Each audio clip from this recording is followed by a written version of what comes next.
أشهد أن لا إله إلا الله وحده لا شريك له وأشهد أن محمدا عبده ورسوله أما بعد فأعوذ بالله من الشيطان الرجيم بسم الله الرحمن الرحيم الحمد لله رب العالمين الرحمن الرحيم مالك يوم الدين إياك نعبد وإياك نستعين اهدنا الصراط المستقيم صراط الذين أنعمت عليهم غير المغضوب عليهم ولا الضالين.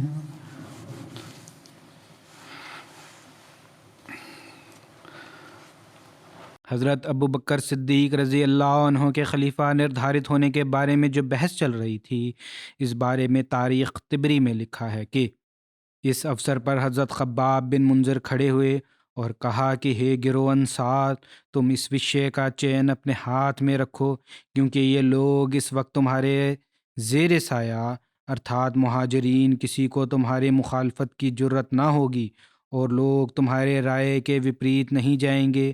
تم سمان والے، دولت والے، ادھک سنکھیا والے، شکتی والے، انوبھوی اور جنگجو دلیر بہادر ہو۔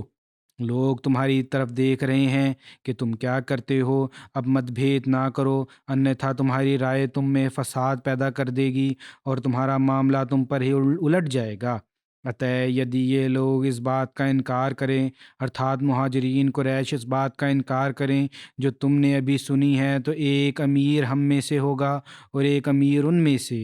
اس پر حضرت عمر نے فرمایا، یہ اسمبھو ہے، دو تلواریں ایک نیام میں اکتر نہیں ہو سکتی۔ اللہ کی قسم، عرب کداپی اس بات کو نہیں مانیں گے۔ ہم تمہیں امیر بنا دیں گے جبکہ ان کے نبی تمہارے اترکت دوسرے قبیلہ کے ہوں۔ ہاں البتہ عربوں کی بات سویکار کرنے میں کوئی روک نہیں ہوگی کہ ان کا وشے ان کے سپرد کر دیں جس میں نبوت تھی، اور اسی میں سے ان کے امیر ہونے چاہیے۔ اور اس شکل میں اگر عربوں میں سے کوئی اس کی امارت ماننے سے انکار کرے گا تو اس کے مقابلے میں ہمارے پاس کھلی ہوئی دلیل اور کھلی ہوئی سچائی ہوگی۔ محمد صلی اللہ علیہ وسلم کی حکومت اور امارت کے بارے میں کون ہمارا ورودھ کرے گا؟ ہم ہی آپ صلی اللہ علیہ وسلم کے دوست اور خاندان والے ہیں، اترکت احمق کے یا گنہگار یا سوئم کو ہلاکت میں ڈالنے والے کے وہی اس تجویز کا ورودھ کرے گا اور کوئی نہیں کر سکتا۔ خباب بن منذر نے کہا، ہے گروہ انصار، تم اس وشے کا سوئم سمجھوتا کرو اور کداپی اس ویکتی کو اس کے ساتھیوں کی بات نہ ماننا۔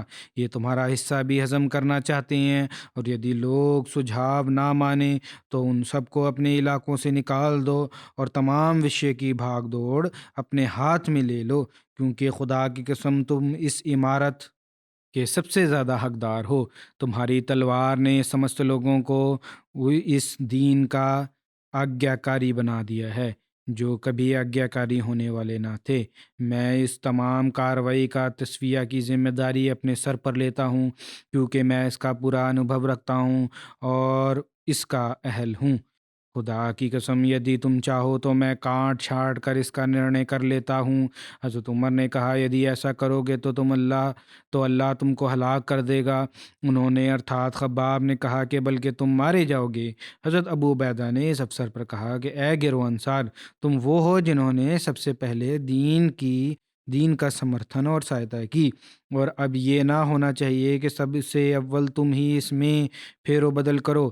اس پر بشیر بن سعد نے کہا، اے گروہ انصار، مشرکین سے جہاد اور دین اسلام کی ابتدا میں خدمت کی جو سعادت ہمیں پراپت ہوئی ہے، اس سے ہمارا ادیشیہ کیول اپنے پروردگار کی پرسنتا اور نبی کی اطاعت تھی۔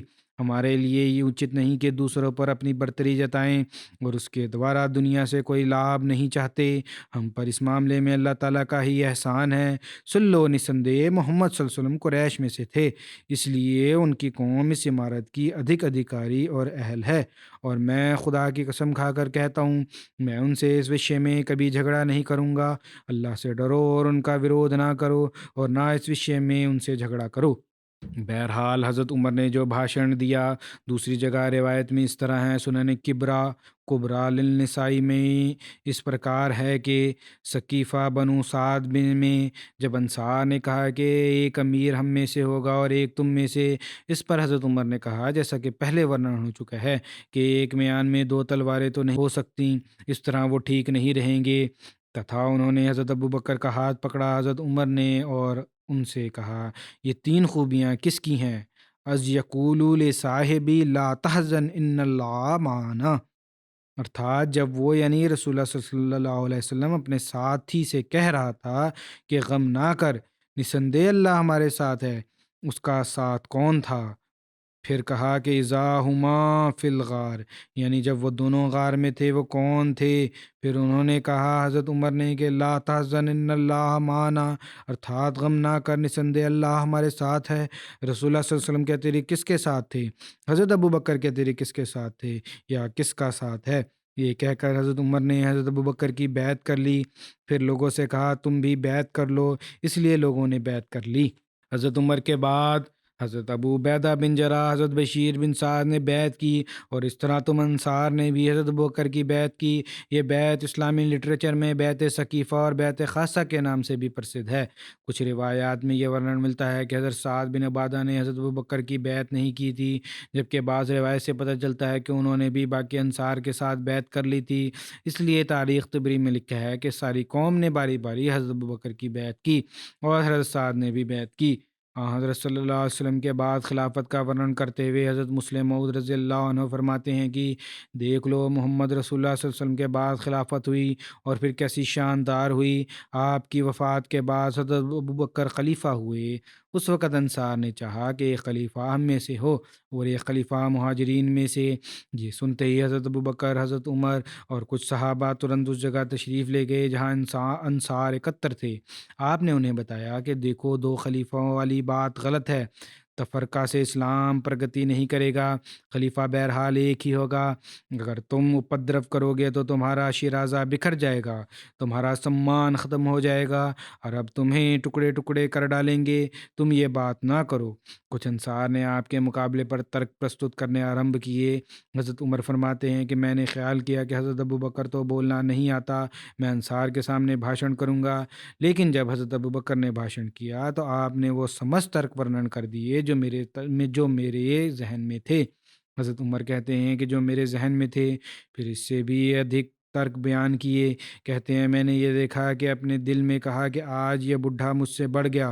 انتتہ اللہ تعالیٰ کا ایسا فضل ہوا کہ سوئم انصار میں سے کچھ لوگ کھڑے ہو گئے اور انہوں نے کہا کہ حضرت ابوبکر جو فرما رہے ہیں وہ ٹھیک ہے، مکہ والوں کے اترکت عرب کسی اور کی آگیا کارتا نہیں کریں گے۔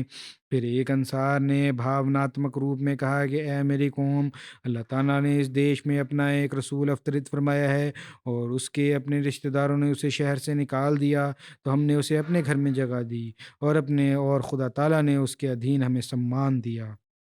ہم مدینہ والے گمنام تھے، ذلیل تھے، پرنتو رسول کریم صلی اللہ علیہ وسلم کی وجہ سے ہم سمانت اور پرسدھ ہو گئے۔ اب تم اس چیز کو جس نے ہمیں سمانت بنا دیا کافی سمجھو، زیادہ لالچ نہ کرو اور ایسا نہ ہو کہ ہمیں اس کی وجہ سے کوئی ہانی پہنچے۔ اس وقت حضرت ابوبکر نے فرمایا کہ دیکھو خلافت کو قائم کرنا آوشک ہے، باقی تم جس کو چاہو خلیفہ بنا لو، مجھے خلیفہ بننے کی کوئی اچھا نہیں۔ آپ نے فرمایا یہ ابو عبیدہ بن جراح ہے، ان کو رسول کریم صلی اللہ علیہ وسلم نے امین الامت کا خطاب عطا فرمایا، تم ان کی بیعت کر لو۔ پھر عمر ہیں، یہ اسلام کے لیے ایک ننگی تلوار ہیں، تم ان کی بیعت کر لو۔ حضرت عمر نے فرمایا ابو بکر اب باتیں ختم کیجئے، ہاتھ بڑھائیے اور ہماری بیعت لیجئے۔ حضرت ابو بکر کے دل میں بھی اللہ تعالیٰ نے جرأت پیدا کر دی اور آپ نے بیعت لے لی۔ ثقیفہ بن بنی سعدہ کے بیت عام کے بارے میں مزید لکھا ہے کہ رسول اللہ صلی اللہ علیہ وسلم کی وفات سوموار کو ہوئی۔ لوگ ثقفیہ بن بنی سعدہ میں حضرت ابوبکر صدیق کی بیعت میں مشغول ہو گئے۔ پھر سوموار کو بقیہ دن اور منگل کی صبح کو مسجد میں بیعت عام ہوئی۔ حضرت انس بن مالک ورنن کرتے ہیں کہ جب ثقیفہ بنی سعدہ میں بیعت ہو گئی تو دوسرے دن حضرت ابوبکر صدیق بیٹھے تو حضرت عمر کھڑے ہوئے اور حضرت ابوبکر سے پور تقریر کی۔ آپ نے اللہ کی پرشنسا ورنن کی، پھر کہا، ہے لوگو، کل میں نے تم سے ایسی بات کی تھی، ارتھات یہ کہ یہاں حضرت صلی اللہ علیہ وسلم فوت نہیں ہوئے۔ میں نے اس کا ورنن کتاب اللہ میں کہیں نہیں پایا اور نہ ہی نبی کریم صلی اللہ علیہ وسلم نے مجھے اس کی وصیت فرمائی تھی، لیکن میں سمجھتا تھا کہ رسول اللہ صلی اللہ علیہ وسلم اوشیہ ہمارے معاملے کی ویوستھا کریں گے۔ راوی کہتے ہیں کہ حضرت عمر نے کہا، ہم پہلے فوت ہو جائیں گے، ہمارا خیال تھا، اور حضرت صلی اللہ علیہ وسلم ہم میں سے انتم ہوں گے، اور نسندہ اللہ تعالیٰ نے تم میں وہ چیزیں چھوڑی ہیں جس سے اس نے رسول اللہ علیہ وسلم کو ہدایت دی، اور یدی تم نے اسے مضبوطی سے تھامے رکھا تو اللہ تعالیٰ تمہیں بھی ہدایت دے گا، جیسا کہ اس نے حضور صلی اللہ علیہ وسلم کو ہدایت دی۔ اللہ تعالیٰ نے تمہارے وشے کو ایسے آدمی کے ہاتھوں میں دے دیا ہے جو تم میں سب سے ادھک بہتر ہیں، جو حضرت صلی اللہ علیہ وسلم کے ساتھی ہیں، اور ثانی اثنین اذا ہما فی الغار کے انوروپ ہیں، ارتھات وہ دو میں سے ایک تھا، اور جب وہ دونوں غار میں تھے پس اٹھو اور اس کی بیعت کرو۔ اتھا لوگوں نے بیعت ثقیفہ کے بعد حضرت ابوبکر کی بیعت کی۔ حضرت ابوبکر صدیق نے بیعت عام والے دن ایک بھاشن ارشاد فرمایا۔ آپ نے اللہ تعالیٰ کی پرشنسا کے بعد فرمایا، ہے لوگوں، نسندے میں تم پر والی نردھارت کیا گیا ہوں، لیکن میں تم میں سے سب سے بہتر نہیں ہوں۔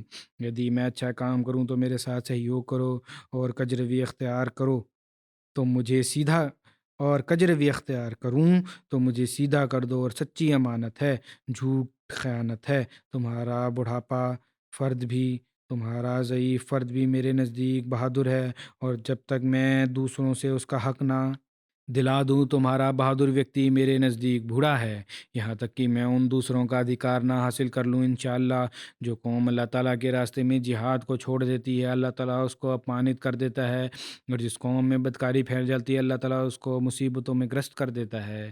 اگر میں اللہ اور اس کے رسول صلی اللہ علیہ وسلم کی آگیا کاریتا کروں تو میری اطاعت کرو، اور یدی میں اللہ اور اس کے رسول صلی اللہ علیہ وسلم کی نافرمانی کروں تو تم میری آگیا کاریتا لازم نہیں۔ نماز کے لیے کھڑے ہو جاؤ، اللہ تم سب پر رحم فرمائے۔ حضرت علی کی حضرت ابوبکر کی بیعت کے بارے میں بھی وبھن باتیں ورنن کی جاتی ہیں۔ تاریخ طبری میں ہے، حبیب بن ابو ثابت سے روایت ہے کہ حضرت علی اپنے گھر میں تھے جب ان کے پاس ایک ویکتی آیا اور ان سے کہا گیا کہ حضرت ابوبکر بیعت لینے کے لیے تشریف فرما ہے۔ حضرت علی قمیص پہنے ہوئے تھے، اس حالت میں جلدی سے باہر نکلے، نہ ہی اس پر ازار تھا اور نہ ہی کوئی چادر، اس امر کو ناپسند کرتے ہوئے کہ کہیں اس سے دیر نہ ہو جائے، یہاں تک آپ نے حضرت ابوبکر کی بیعت کی۔ حضرت ابوبکر کے پاس بیٹھ گئے، پھر آپ نے اپنے کپڑے منگوائے اور کپڑے پہنے، پھر حضرت ابوبکر کی مجلس میں ہی بیٹھے رہے۔ حضرت علی کی حضرت ابوبکر کی بیعت کرنے کے بارے میں مختلف روایات ملتی ہیں۔ کچھ روایات میں حضرت علی نے 6 ماہ تک بیعت نہیں اور حضرت فاطمہ کی وفات کے بعد بیعت کی۔ بعض روایت میں ہے کہ حضرت علی نے پوری سنتشٹی کے ساتھ ترنت حضرت ابوبکر کی بیعت کر لی۔ حضرت ابو سعید خدری سے مروی ہے کہ مہاجرین اور انصار نے حضرت ابوبکر کی بیعت کر لی تو حضرت ابوبکر منچ پر چڑھے تو انہوں نے لوگوں کی طرف دیکھا تو ان میں حضرت علی کو نہ پایا۔ حضرت ابوبکر نے حضرت علی کے بارے میں پوچھا، انصار میں سے کچھ لوگ گئے اور حضرت علی کو لے آئے۔ حضرت ابوبکر نے فرمایا، رسول اللہ صلی اللہ علیہ وسلم کے چچا کے بیٹے اور آپ کے داماد، کیا تم مسلمانوں کی طاقت کو توڑنا چاہتے ہو؟ حضرت علی نے عرض کیا کہ اے رسول اللہ صلی اللہ علیہ وسلم کے خلیفہ، گرفت نہ کیجیے۔ پھر انہوں نے حضرت ابوبکر کی بیعت کر لی۔ علامہ ابن کثیر کہتے ہیں کہ حضرت علی بن ابی طالب نے نبی کریم صلی اللہ علیہ وسلم کی وفات کے بعد پہلے دن یا دوسرے دن حضرت ابوبکر کی بیعت کر لی، اور یہی سچ ہے کیونکہ حضرت علی نے حضرت ابوبکر کو کبھی نہیں چھوڑا اور نہ ہی حضرت ابوبکر کے پیچھے نماز کی ادائیگی انہوں نے ترک کی۔ حضرت اقدس مسیح موعود علیہ السلام ورنن فرماتے ہیں، حضرت علی کرمہ اللہ وجہ نے اول حضرت ابوبکر کی بیعت سے کبھی تخلف کیا تھا، مگر گھر میں جا کر خدا جانے ایک دفعہ کیا خیال آیا کہ پگڑی بھی نہ باندھی اور ترنت ٹوپی سے ہی بیعت کرنے وہ آ گئے اور پگڑی پیچھے منگوائی۔ معلوم ہوتا ہے کہ ان کے دل میں خیال آیا ہوگا کہ یہ تو بڑی مصیبت ہے، اس واسطے اتنی جلدی کی کہ پگڑی بھی نہ باندھی اور ترنت ٹوپی سے ہی بیعت کرنے آ گئے اور پگڑی پیچھے منگوائی۔ حضرت مسلم موعود رضی اللہ عنہ ورنہ فرماتے ہیں کہ حضرت ابوبکر رضی اللہ عنہ کو دیکھ لو، آپ مکہ کے ایک معمولی تاجر تھے، یدی محمد رسول اللہ صلی اللہ علیہ وسلم مبعوث نہ ہوتے اور مکہ کی تاریخ لکھی جاتی تو اتہاس کار کیول اتنا ورنن کرتا کہ ابوبکر ایک شریف اور دیانتدار ویاپاری تھا۔ حضرت محمد رسول اللہ علیہ وسلم کے انوسرن سے ابوبکر کو وہ ستھان ملا تو آج ساری دنیا ان کا سمان احترام کے ساتھ نام لیتی ہے۔ جب رسول کریم صلی اللہ علیہ وسلم وفات پا گئے، حضرت ابوبکر رضی اللہ عنہ کو مسلمانوں نے اپنا خلیفہ اور بادشاہ بنا لیا تو مکہ میں بھی یہ خبر جا پہنچی۔ ایک مجلس میں بہت سے لوگ بیٹھے تھے جن میں حضرت ابوبکر کے پتا ابو قحافہ بھی اپستھت تھے۔ جب انہوں نے سنا کہ ابوبکر کے ہاتھ پر لوگوں نے بیعت کر لی ہے تو ان کے لیے اس بات کو سویکار کرنا اسمبھو ہو گیا۔ انہوں نے خبر دینے والے سے پوچھا کہ تم کس ابوبکر کا ورنن کر رہے ہو؟ اور اس نے کہا وہی ابوبکر جو تمہارا بیٹا ہے۔ انہوں نے عرب کے ایک ایک قبیلے کا نام لے کر کہنا شروع کر دیا کہ اس نے بھی ابوبکر کی بیعت کر لی ہے، اور جب اس نے کہا کہ سب نے متفقہ طور پر ابوبکر رضی اللہ عنہ کو خلیفہ اور بادشاہ چن لیا تو ابو قحافہ بے اختیار کہنے لگے کہ اشہد ان لا الہ الا اللہ وحدہ لا شریک لہ واشہد ان محمدا عبدہ ورسولہ، ارتھات میں گواہی دیتا ہوں کہ خدا کے اطیرت کوئی معبود نہیں، اور میں گواہی دیتا ہوں کہ محمد رسول اللہ صلی اللہ علیہ وسلم اس کے سچے رسول تھے۔ حضرت مسلم موعود رضی اللہ عنہ لکھتے ہیں کہ حالانکہ وہ دیر سے مسلمان تھے، حضرت ابو قحافہ نے بیعت کر لی تھی پہلے ہی حضرت صلی اللہ علیہ وسلم کی۔ انہوں نے جو یہ کلمہ پڑھا دوبارہ محمد صلی اللہ علیہ وسلم کی رسالت کا سویکار کیا، تو اسی لیے کہ جب حضرت ابوبکر خلیفہ ہوئے تو ان کی آنکھیں کھل گئی اور انہوں نے سمجھا کہ اسلام کی سچائی کا ایک زبردست ترک ہے، ورنہ میرے بیٹے کی کیا حیثیت تھی، اس کے ہاتھ پر سمجھت عرب اکتر ہو جاتا۔ حضرت مسلم موعود رضی اللہ عنہ پھر اس گھٹنا کی ایک جگہ یوں ورنن فرماتے ہیں کہ دیکھو حضرت ابوبکر رضی اللہ عنہ کے اسلام سے پہلے کیا حالت تھی، دیکھو حضرت ابوبکر رضی اللہ عنہ کی اسلام سے پہلے کیا حالت تھی۔ جب خلیفہ ہوئے آپ کے پتا جیوت تھے، کسی نے ان کو جا کر خبر دی کہ مبارک ہو ابوبکر خلیفہ ہو گیا۔ انہوں نے پوچھا کون سا ابوبکر؟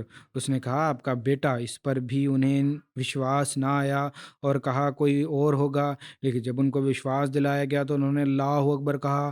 محمد صلی اللہ علیہ وسلم کی بھی کیا شان ہے کہ ابو قحافہ کے بیٹوں کو عربوں نے اپنا سردار مان لیا، ادیشیہ وہ ابو بکر جو دنیا میں کوئی بڑی شان نہ رکھتا تھا۔ محمد صلی اللہ علیہ وسلم کے طفیل اس قدر سمان پا گیا کہ اب بھی لاکھوں انسان اس کی طرف اپنے آپ کو گرو کے ساتھ سمبودھت کرتے ہیں۔ حضرت خلیفۃ المسیح اول بیان فرماتے ہیں نسندے سمجھو کہ اللہ تعالیٰ کسی کا احسان اپنے ذمے نہیں رکھتا، وہ اس سے ہزار لاکھوں گنا زیادہ دیتا ہے جس قدر کوئی خدا کے لیے دیتا ہے۔ دیکھو ابوبکر رضی اللہ عنہ نے مکہ میں ایک معمولی کوٹھا چھوڑا تھا، لیکن خدا تعالیٰ نے اس کی کس قدر کی، اس کے بدلہ میں اسے ایک سلطنت کا مالک بنا دیا۔ حضرت ابوبکر کی خلافت کے سمبندھ میں رسول کریم صلی اللہ علیہ وسلم کی ایک اور روایت بھی ہے۔ اس کے بارے میں ورنن آتا ہے کہ حضرت عبداللہ بن عمر سے روایت ہے کہ نبی صلی اللہ علیہ وسلم نے فرمایا کہ ایک سوپن میں مجھے دکھایا گیا کہ میں کنویں پر کھڑا ڈول سے جو چرخی پر رکھا ہوا تھا پانی کھینچ کر نکال رہا ہوں۔ اتنے میں ابوبکر آئے اور انہوں نے ایک یا دو ڈول کھینچ کر اس سے اس طور سے نکالے کہ ان کے کھینچنے میں کمزوری تھی، اور اللہ ان کی کمزوری پر پردہ پوشی کرے گا اور ان سے درگزر کرے گا۔ پھر عمر بن خطاب آئے اور وہ ڈول بڑے ڈول میں بدل گیا تو میں نے کوئی شیر زور نہیں دیکھا جو ایسا حیرت انگیز کام کرتا ہو جیسا عمر نے کیا۔ اتنا پانی نکالا کہ لوگ سیر ہو گئے اور اپنے اپنے ٹھکانوں پر جا بیٹھے۔ حضرت ابوبکر رضی اللہ عنہ کی بھی ایک رویا ہے۔ اس بارے میں ورنن آتا ہے کہ حضرت ابوبکر نے ایک دفعہ سوپن میں دیکھا کہ ان کے جسم پر ایک یمنی چادر کا جوڑا ہے، لیکن ان کے سینے پر دو داغ ہیں۔ حضرت ابوبکر نے رسول اللہ صلی اللہ علیہ وسلم کے سامنے یہ سوپن ورنن کیا تو آپ صلی اللہ علیہ وسلم نے فرمایا یمنی جوڑے سے مراد یہ ہے کہ تمہیں اچھی اولاد ملے گی، اور دو داغوں سے مراد 2 سال کی عمارت ہے، ارتھات 2 سال مسلمانوں کے حاکم رہو گے۔ انتخاب خلافت کے بعد حضرت ابوبکر کے لیے وظیفہ نردھارت کرنے کے بارے میں ورنن ملتا ہے۔ خلافت کے بعد آپ مدینہ تشریف لے آئے اور وہیں قیام کر لیا۔ آپ نے اپنے معاملات پر غور کیا اور کہا خدا کی قسم ویاپار کرتے ہوئے لوگوں کے معاملات ٹھیک نہیں ہو سکیں گے، اس خدمت کے لیے فراغت پوری توجہ کی آوشکتا ہے، ادھر میرے پریجنوں کے لیے بھی کچھ ضروری ہے، اس لیے آپ نے ویاپار چھوڑ دیا اور بیت المال سے اپنی اور اپنے گھر والوں کی ضروریات کے لیے روزانہ خرچ لینے لگے۔ آپ کے ذاتی اخراجات کے لیے سالانہ 6,000 درہم کی رقم سویکار کی گئی۔ اس لیے بیت المال سے حضرت ابوبکر کا اتنا وظیفہ نردھارت کر دیا گیا جس سے ان کا اور ان کے پریجنوں کا گزارا چل سکے۔ لیکن جب حضرت ابوبکر کی وفات کا وقت قریب آیا تو انہوں نے اپنے رشتہ داروں کو آدیش دیا کہ جو وظیفہ میں نے بیت المال سے لیا تھا وہ سارے کا سارا واپس کر دیا جائے اور اس کی ادائیگی کے لیے میرے امک امک زمین بیچ دی جائے، اور آج تک مسلمانوں کا جو مال میں نے اپنے اوپر خرچ کیا ہے اس زمین کو فروخت کر کے وہ پوری کی پوری رقم ادا کر دی جائے۔ اس لیے جب ان کی وفات کے بعد حضرت عمر خلیفہ ہوئے اور وہ رقم ان کے پاس پہنچی تو وہ رو پڑے اور کہا، ہے ابو بکر صدیق، تم نے اپنے جانشین پر بہت بھاری بوجھ ڈال دیا ہے۔ حضرت مسلم موعود رضی اللہ عنہ ورنن فرماتے ہیں کہ حضرت ابو بکر تمام عالم اسلام کے بادشاہ تھے، مگر ان کو کیا ملتا پبلک کا روپیہ کہ وہ محافظ تھے، پرنتو سوئم ان روپیہ پر کوئی خرچ کرنے کا ادھیکار نہیں رکھتے تھے۔ نسندہ حضرت ابو بکر بڑے تاجر تھے، مگر چونکہ ان کو کثرت سے یہ عادت تھی کہ جو ہی روپیہ آیا خدا تعالیٰ کی راہ میں دے دیا، اور اس لیے ایسا سنیوگ ہوا کہ جب رسول اللہ صلی اللہ علیہ وسلم کی وفات ہوئی اور آپ خلیفہ ہوئے تو اس وقت آپ کے پاس نقد روپیہ نہیں تھا۔ خلافت کے دوسرے ہی دن آپ نے کپڑوں کی گٹھڑی اٹھائی اور بیچنے کے لیے چل پڑے۔ حضرت عمر رستے میں تھے، ملے تو پوچھا کیا کرنے لگے ہیں؟ انہوں نے کہا، انت میں نے کچھ کھانا تو ہوگا، اگر میں کپڑے نہیں بیچوں گا تو کھاؤں گا کہاں سے؟ حضرت عمر نے کہا، یہ تو نہیں ہو سکتا، اگر آپ کپڑے بیچتے رہے تو خلافت کا کام کون کرے گا؟ حضرت ابو بکر نے اتر دیا کہ اگر میں یہ کام نہیں کروں گا تو پھر گزارا کس طرح ہوگا؟ حضرت عمر نے کہا، آپ بیت المال سے وظیفہ لے لیں۔ اور ابو بکر نے اتر دیا کہ میں تو یہ برداشت نہیں کر سکتا، بیت المال پر میرا کیا ادھیکار ہے؟ حضرت عمر رضی اللہ عنہ نے کہا کہ جب قرآن کریم نے آگیا دے دی ہے کہ دینی کام والوں پر بیت المال کا روپیہ خرچ ہو سکتا ہے تو آپ کیوں نہیں لے سکتے؟ اس لیے اس کے بعد بیت المال سے ان کا وظیفہ نردھارت ہو گیا، پرنتو اس وقت کے لحاظ سے وہ وظیفہ صرف اتنا تھا کہ جس سے روٹی کپڑے کی آوشکتا پوری ہو سکے۔ حضرت ابو بکر صدیق کا دور خلافت چاروں خلفائے راشدین میں سے سنکشپت تھا، جو کہ تقریباً 2.25 پر آدھارت تھا، لیکن یہ سنکشپت سا دور خلافت راشدہ کا ایک اہم ترین سنہری دور کہلانے کا ادھیکاری تھا، کیونکہ حضرت ابو بکر کے سب سے زیادہ خطرات مصائب کا سامنا کرنا پڑا حضرت ابو بکر کو سب سے زیادہ خطرات اور مصائب کا سامنا کرنا پڑا، اور پھر خدا تعالیٰ کی غیر معمولی سہایتا اور فضل کے بدولت حضرت ابو بکر کی کمال بہادری اور جواں مردی اور وویک سے تھوڑے ہی سمے میں دہشت و خطرت کے سارے بادل جھٹ گئے اور سارے خوف امن میں پریورتت ہو گئے، اور باغیوں اور سرکشیوں کی ایسی سرکوبی کی گئی کہ خلافت کی یہ ڈولتی ہوئی عمارت مضبوط بنیادوں پر قائم ہو گئی۔ خلافت کے آغاز میں حضرت ابوبکر صدیق کو جن خطرات اور مشکلات کا سامنا کرنا پڑا ان کا ورنن ام المومنین حضرت عائشہ نے بھی فرمایا ہے، جس کا ورنن کرتے ہوئے حضرت مسیح موعود علیہ السلام فرماتے ہیں کہ حضرت عائشہ رضی اللہ عنہا سے مروی ہے کہ آپ فرماتے ہیں کہ جب میرے والد خلیفہ بنائے گئے اور اللہ تعالیٰ نے انہیں امارت اور توفیق فرمائی تو خلافت کے آرمب میں ہی آپ نے ہر طرف سے فتنوں کو موزن اور چھوٹے مدعیان نبوت کی سرگرمیوں اور منافقوں اور مرتدوں کی بغاوت کو دیکھا، اور آپ پر اتنی کٹھنائیاں ٹوٹیں کہ یدی وہ پہاڑوں پر ٹوٹتے تو وہ پیوست ہو زمین ہو جاتے اور ترنت ٹکڑے ٹکڑے ہو جاتے، لیکن آپ کو رسولوں پر جیسا صبر پردان کیا گیا، یہاں تک کہ اللہ تعالیٰ کی سہایتا پہنچی اور جھوٹے نبی قتل اور مرتد ہلاک کر دیے گئے، اور مرتد ہلاک کر دیے گئے، فتنے دور کر دیے گئے اور مصائب چھٹ گئے، اور معاملے کا فیصلہ ہو گیا اور خلافت کا معاملہ مضبوط ہوا، اور اللہ نے مومنوں کو آفت سے بچا لیا، ان کی خوف کی حالت کو امن میں بدل دیا، اور ان کے لیے دین کو مضبوطی پردان کی، اور ایک جہان کو حق پر قائم کر دیا، اور مفسدوں کے چہرے کالے کر دیے، اور اپنا وعدہ پورا کیا، اور اپنے بندے حضرت ابو بکر صدیق رضی اللہ عنہ کی نصرت فرمائی، اور اپنے بندے حضرت ابو بکر صدیق کی سہایتا فرمائی، اور سرکش سرداروں اور بتوں کو تباہ برباد کر دیا، اور کفار کے بادلوں میں ایسا روب ڈال دیا جیسے پسپاں ہو گئے۔ انتتہ انہوں نے رجوع کر کے توبہ کی، اور یہی خدائے قہار کا وعدہ تھا، اور وہ سب صادقوں سے بڑھ کر صادق ہے۔ عطا غور کرو کہ کس طرح خلافت کا وعدہ اپنے پورے لوازمات اور علامات کے ساتھ حضرت ابوبکر صدیق کی ذات میں پورا ہوا۔ حضرت ابوبکر کو ابتدا میں ہی نمنلکھت 5 قسم کے اہم غم اور مسائل کا سامنا کرنا پڑا۔ نمبر 1، حضرت صلی اللہ علیہ وسلم کی وفات اور جدائی کا غم، انتخاب خلافت اور امت میں فتنے اور متبھید کا خوف۔ لشکر اسامہ کی روانگی اور مسئلہ، اور نمبر 4 مسلمان کہلاتے ہوئے زکوٰۃ دینے سے انکار اور مدینہ پر حملہ کرنے والے، جس کو تاریخ میں فتنہ معنین زکوٰۃ کہا جاتا ہے، اور نمبر 5 فتنہ ارتاد ارتاد ایسے سرکش باغی جنہوں نے کھلم کھلا بغاوت اور جنگ کا اعلان کر دیا۔ اس بغاوت میں وہ شامل ہو گئے جنہوں نے اپنے طور پر نبی ہونے کا بھی دعویٰ کیا۔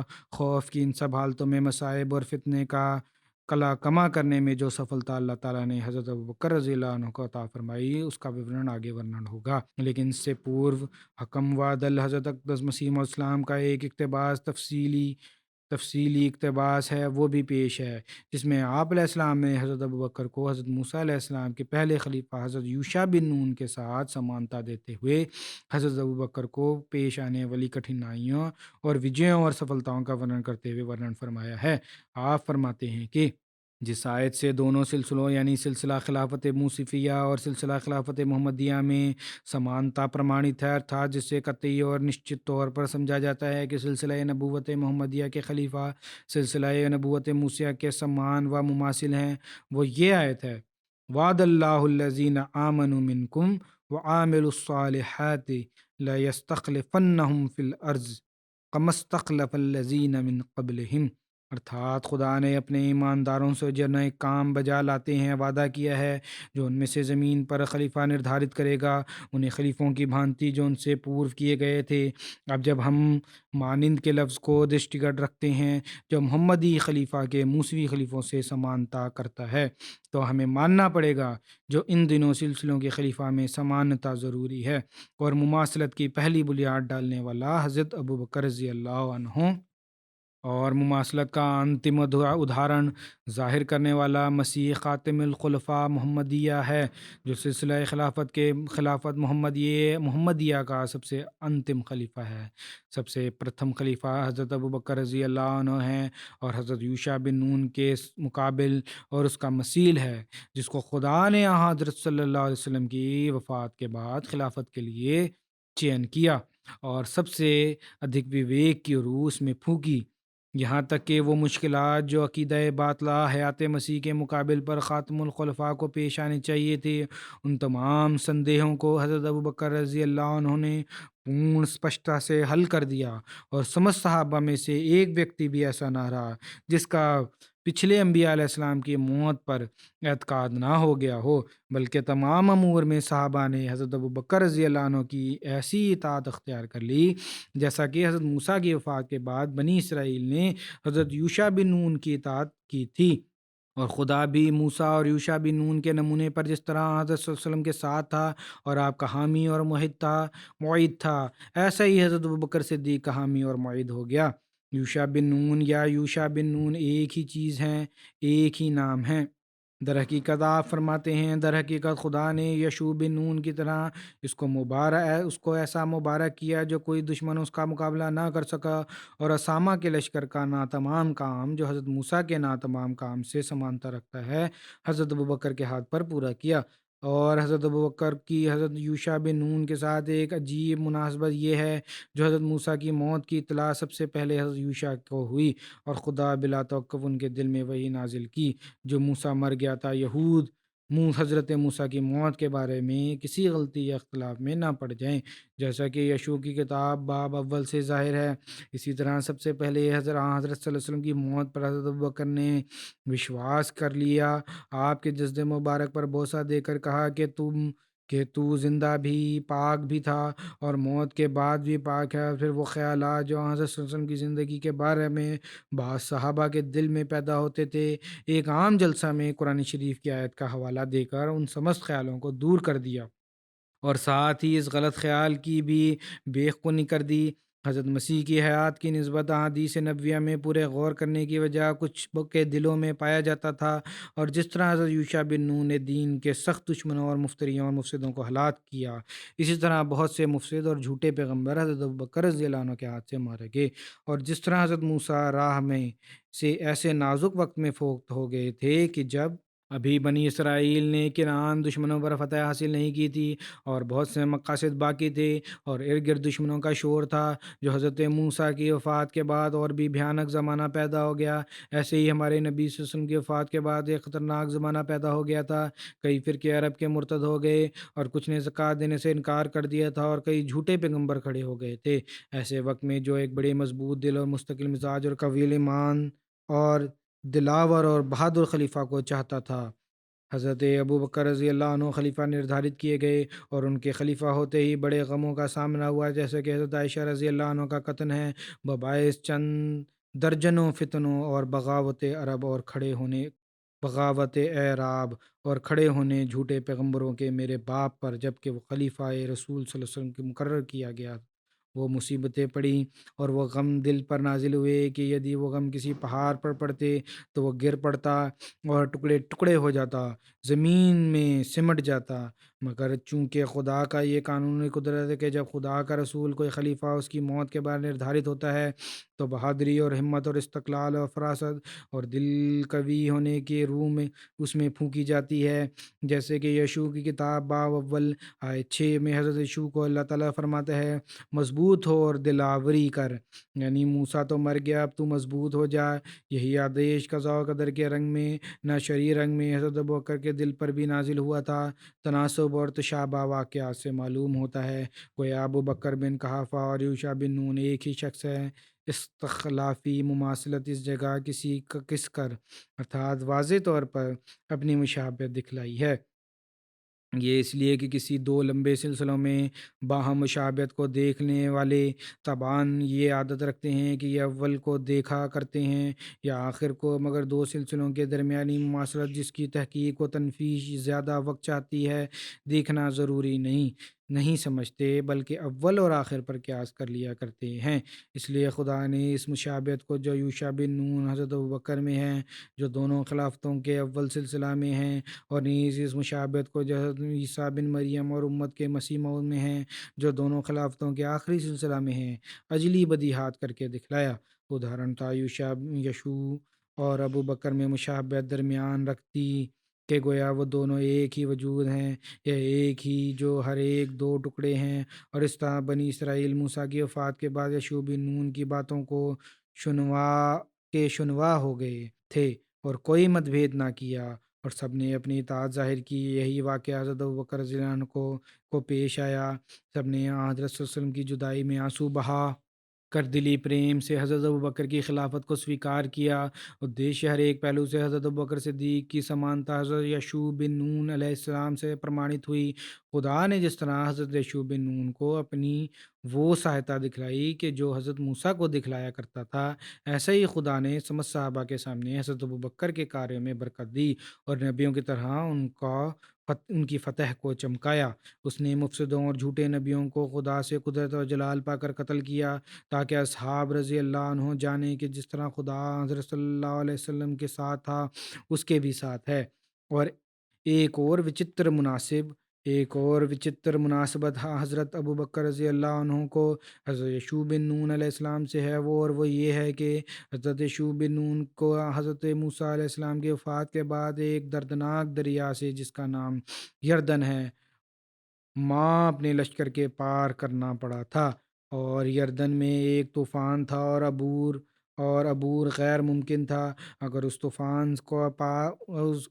طوفان سے عبور نہ ہوتا تو نبی بنی اسرائیل کے دشمنوں کے ہاتھوں سے تباہی متصور تھی، اور یہ وہ پہلا کار ہولناک تھا۔ حضرت موسیٰ علیہ السلام کے بعد یشوع بن نون کو اپنی خلافت کے زمانہ میں پیش آیا۔ اس وقت اللہ تعالیٰ نے اس طوفان سے اعجازی طور پر یشوع بن نون اور اس کے لشکر کو بچا لیا اور یردن میں خشکی پیدا کر دی، جس سے وہ آسانی سے گزر گیا۔ وہ خشکی بطور جوار بھاٹا تھی یا محض ایک فوق العادت اعجاز تھا؟ بہرحال اس طرح خدا نے ان کی طوفانی دشمن کو صدمہ سے بچایا، اس طوفان کی بھانتی بلکہ اس سے بڑھ کر حضرت صلی اللہ علیہ وسلم کی وفات کے بعد حضرت ابوبکر خلیفہ حق کو مع تمام جماعت صحابہ کے جو 1,00,000 سے ادھک تھے پیش آیا، یعنی ملک میں سخت بغاوت پھیل گئی اور وہ عرب کے بادیہ نشین جن کو خدا نے فرمایا تھا قالت الاعراب آمنا قل لم تؤمنوا ولكن قولوا اسلمنا ولما يدخل الایمان فی قلوبکم۔ آوشک تھا کہ اس پیش گوئی کے انوسار وہ بگڑتے تا یہ پیش گوئی پوری ہوتی۔ ارتھات اس کا ارتھ یہ ہے کہ اس آیت کا بادی نشین کہتے ہیں کہ ہم ایمان لے آئے تو کہہ دو تم ایمان نہیں لائے، لیکن اتنا کہو کہ ہم مسلمان ہو چکے ہیں، جبکہ ابھی تم ایمان تمہارے دلوں میں داخل نہیں ہوا۔ بہرحال آپ فرماتے ہیں بس ایسا ہی ہوا اور سب لوگ مرتد ہو گئے، اور کچھ نے زکوٰۃ سے انکار کر دیا، اور چند لوگوں نے پیغمبری کا دعویٰ کر دیا جن کے ساتھ کئی لاکھ بدبخت انسانوں کی جمعیت ہو گئی،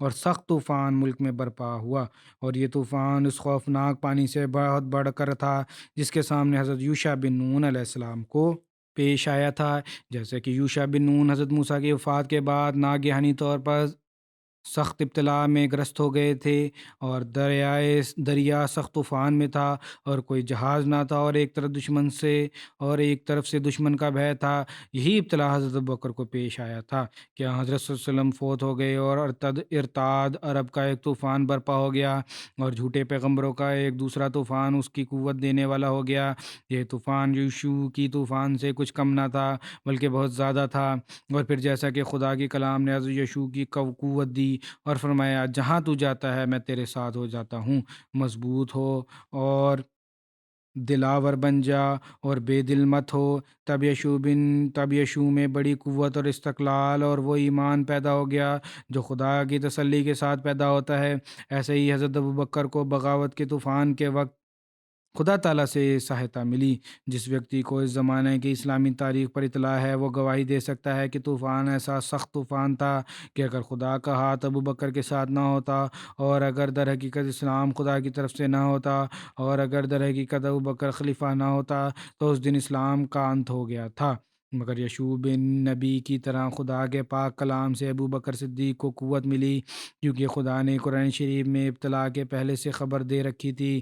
اس لیے جو وقت اس آیت مندرجہ ذیل کو غور سے پڑھے گا وہ یقین کر لے گا کہ نسندیہ اس ابتلا کی خبر قرآن شریف میں پہلے سے دی گئی تھی، اور وہ خبر یہ ہے کہ وعد اللہ الذین آمنوا منکم وعاملوا الصالحات لیستخلفنہم فی الارض کما استخلف الذین من قبلہم ولا یمکنن لہم دینہم الذی ارتضی لہم ولا یبدلنہم من بعد خوفہم امن یعبدوننی لا یشرکون بی شیئا ومن کفر بعد ذلک فاولئک هم الفاسقون۔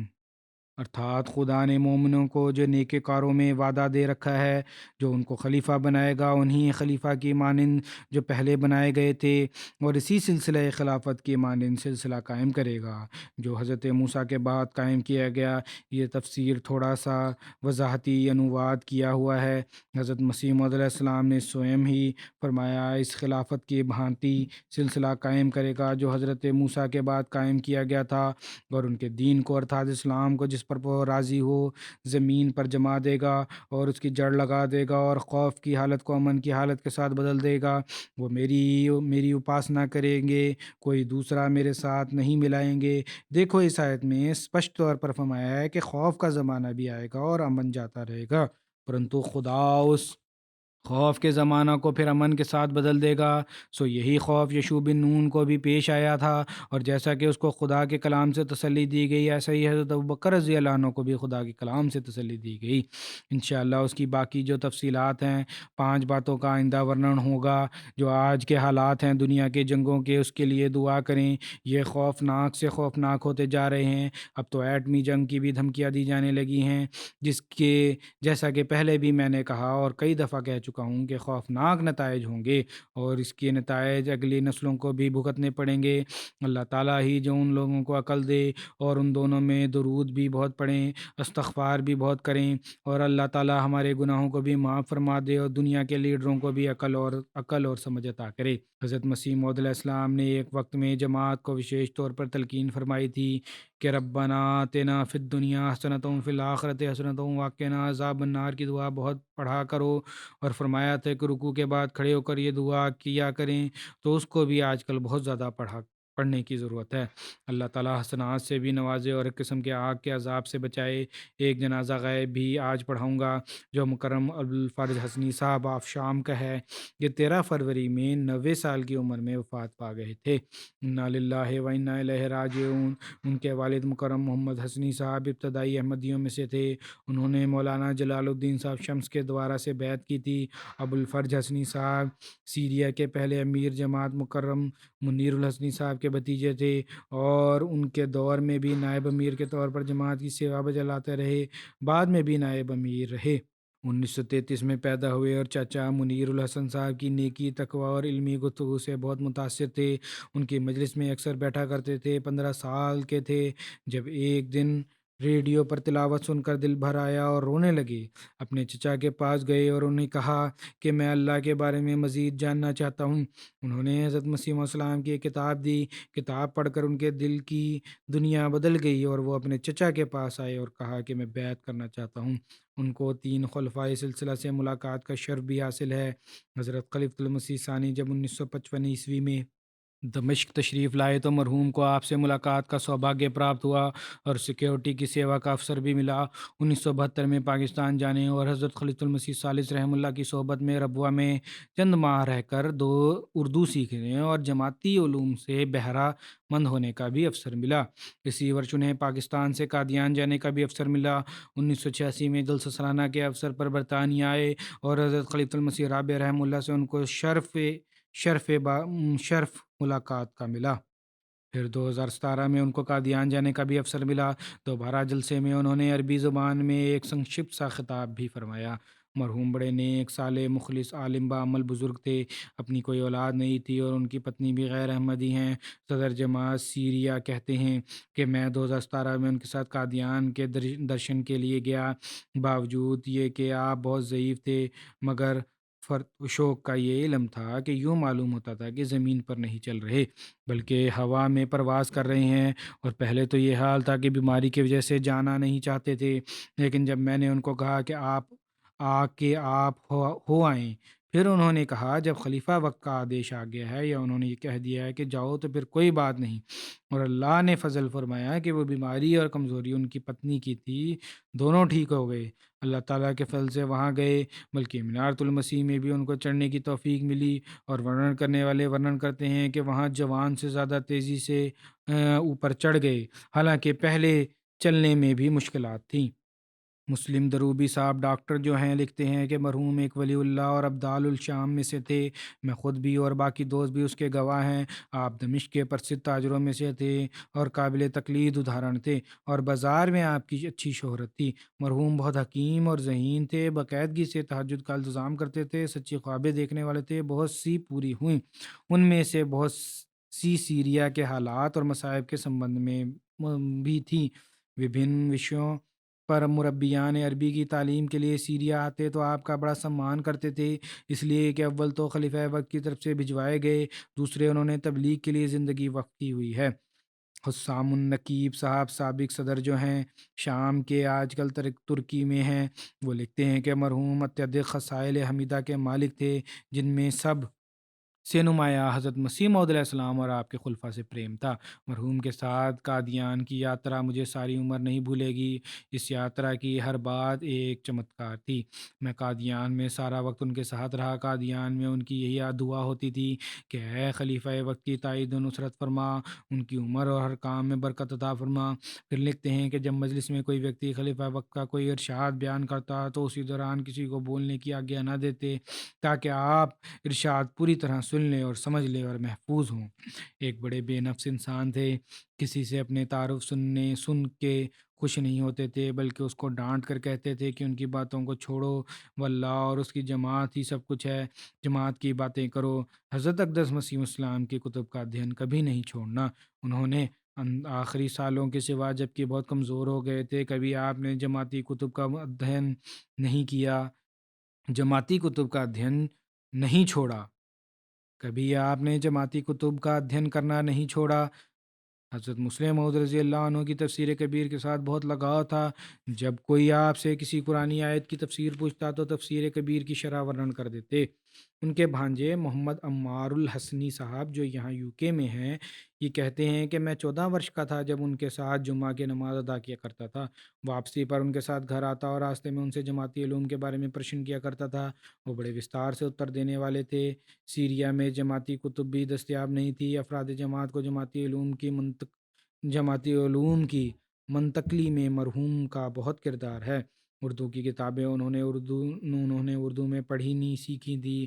ربوہ جب گئے تو اردو کی کتابیں لے آتے اور پھر کوشش کرتے کہ اردو کی کتابوں کو پڑھ کے سمجھ کے پھر ان کا ترجمہ کر کے جماعت کے افراد کو بتائیں۔ مرحوم ایک بے نفسی آدمی تھے، کبھی عہدے کی خواہش نہیں کی، ہمیشہ خادم بن کر رہنا انہوں نے پسند کیا۔ حضرت خلیفۃ المسیح رابع نے ان کو امیر بنایا، پھر چاہا تو انہوں نے کہا کہ لوگ پھر کہیں گے کہ خاندانی طور پر چل پڑا ہے۔ یہ سارا کچھ عمارت کا کام بھی اس لیے کہ کسی اور کو بنا دے، اور میں پورا تعاون کروں گا ان سے۔ پھر اپنے سے کم عمر کو بھی امیر کے ساتھ تعاون کیا اور بے شمار تعاون کیا، بلکہ مثال قائم کر دی۔ اللہ تعالیٰ مرحوم سے مغفرت کا ویوہار فرمائے، درجات بلند فرمائے، اور ان کی سمجھ دعائیں ان کی پتنی کے سمبند میں بھی پوری فرمائے، اور ان کو بھی توفیق دے کہ قبول کر لیں احمدیت کو۔ نماز کے بعد انشاءاللہ جنازہ غائب ادا کروں گا۔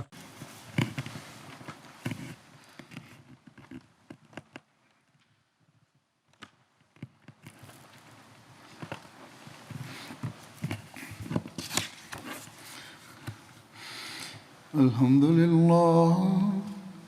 لله نحمده ونستعينه ونستغفره ونؤمن به ونتوكل عليه ونعوذ بالله من شرور أنفسنا ومن سيئات أعمالنا من يهده الله فلا مضل له ومن يضلل فلا هادي له ونشهد أن لا إله إلا الله ونشهد أن محمدا عبده ورسوله عباد الله رحمكم الله إن الله يأمر بالعدل والإحسان وإيتاء ذي القربى وينهى عن الفحشاء